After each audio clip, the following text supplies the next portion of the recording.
If I asked you today, who would you like to spend some time with? What notable person would you like to spend some time with?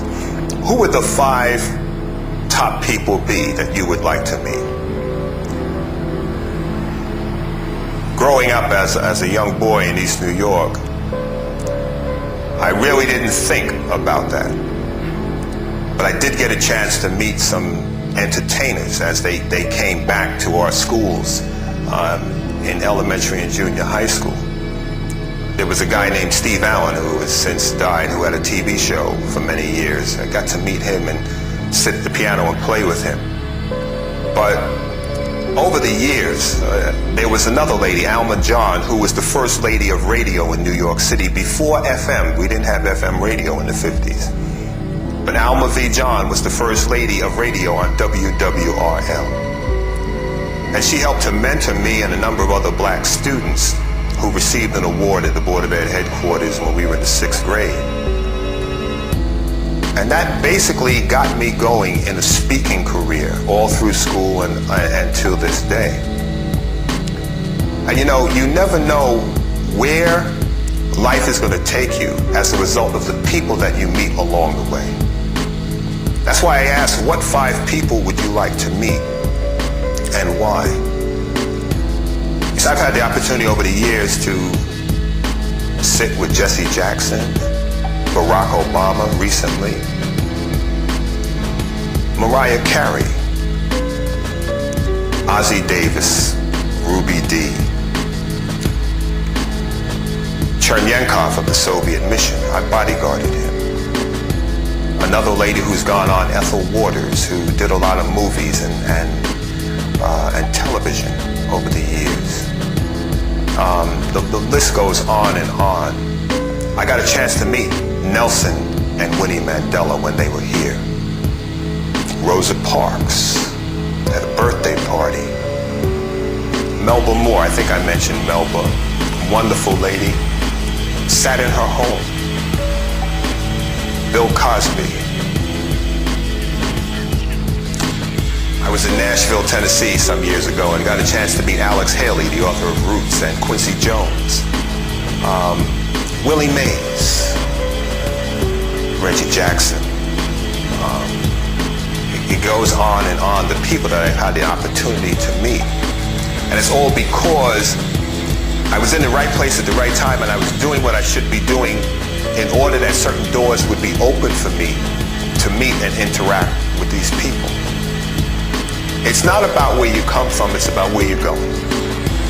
And that's why I'm asking you, who would you like to meet? What 5 people would you like to meet along the way in your journey? I was with David Dinkins the night he was elected mayor, was one of his bodyguards.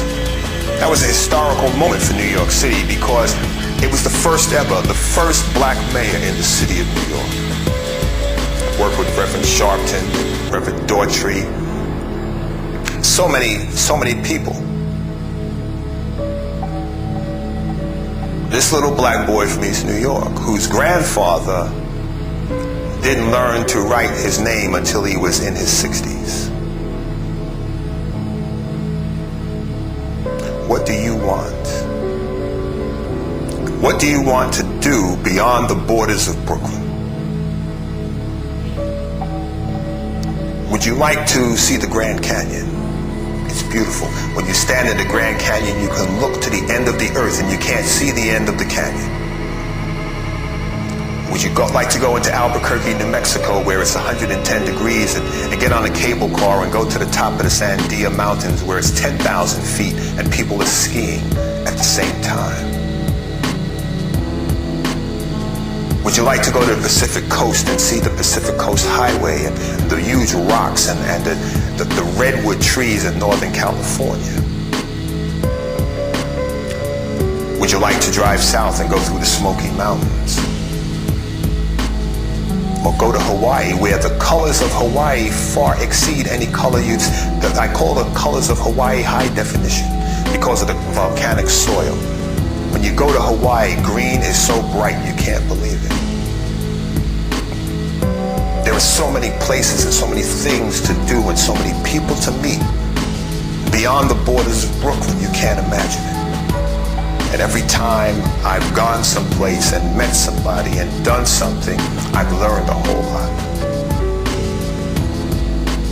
Who would you like to meet and where would you like to go? Beyond the borders of Brooklyn. And then come back to Brooklyn with what you have seen, and come back to Brooklyn with what you would have learned, and share that with the friends around you. Don't just think about it. You can make it happen.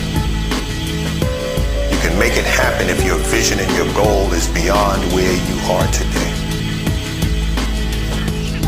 I was asked, and I've been asked to lecture in various colleges and universities, even though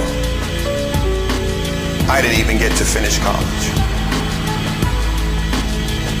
I was asked to lecture at the Quinnipiac Law School some years ago. And in doing so, I told them what it would cost them to have me come up to Connecticut for 2 hours. And believe me,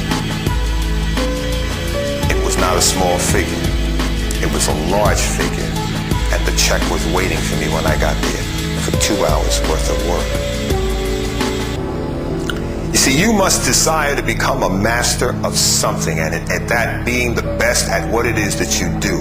It is not good enough to be average like everybody else. That's not going to cut it. Because if you're going to be average like everybody else, you're just going to be where you are with everybody else. You've got to strive for a level of excellence beyond what everybody else is willing to accept. And that'll open doors for you. It'll take you places. It'll bring you into new relationships with new people. And as you learn from them, that'll open doors to take you into another realm to meet new people. We should always be looking to move forward, move up, to make the change, to learn something new, do something new. Because once you've mastered something, there's no challenge. What challenge do you want to put before you at an early age so that at a latter age of life you can look back and really say you've enjoyed your life, you've had a good time. And a good time, I'm not talking about a party. You've had a good time and good experiences in traveling and meeting people, going places and doing things. So many of us are missing out on life because we're not willing to look forward with a vision. This is not the world. This is Brooklyn.